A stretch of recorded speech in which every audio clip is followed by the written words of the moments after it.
Alright, so this is me starting up my Golf R, just so you can see what it looks like with the OEM multimedia system, and this will give you a good reference of the original system when compared to the new one. As you can see, aesthetically they are quite similar, with the newer system just again taking design cues from the newer Mark 7 systems.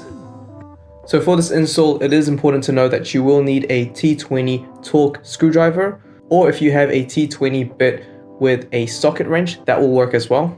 Also, a trim removal kit will also make your life much easier during this install. Alright, so the first part of this install was fairly simple. All I had to do was take the trim removal tool that I showed earlier and gently pry off the trim covering the OEM system. So again, this takes a little bit of time, but you got to be gentle as to not actually break the clips holding the trim in place, because you will need this trim piece again after you've installed the newer system. You will need to put this trim back on, so yeah, it is important to try and keep the clips intact.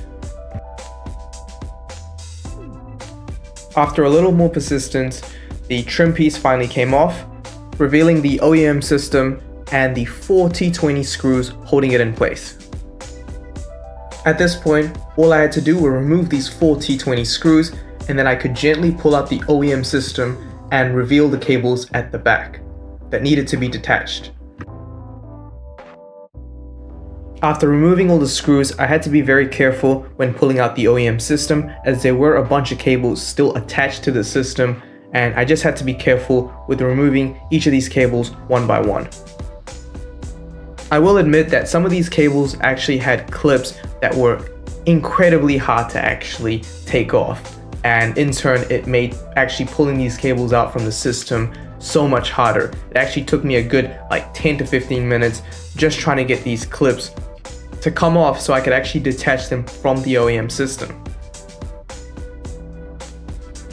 After finally detaching the cables from the OEM system, I realized that I would actually need to use all the adapters shown in the unboxing portion of this video so that the new system could maintain power, functionality, as well as the radio system and the steering wheel controls. After connecting the adapters to the OEM cables, all that was left to do was to hook everything up to the newer system. After attaching all the cables to the newer system and ensuring that they're all fastened using the clips on the cable ends, I was ready to put the newer system back in place. I then started up my car just to make sure that the newer system was working as intended and that there were no hiccups.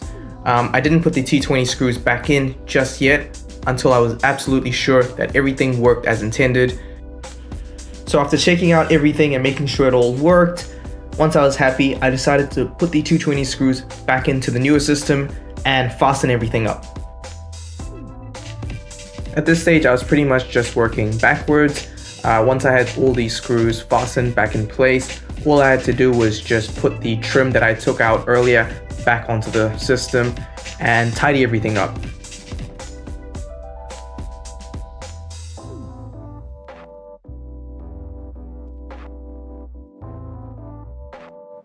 Alright, so this is the system hooked up to my phone via a USB-C to A cable, and this enables the Android Auto feature, which allows you to get maps, have your music playing, your messages and calls, all that good stuff going.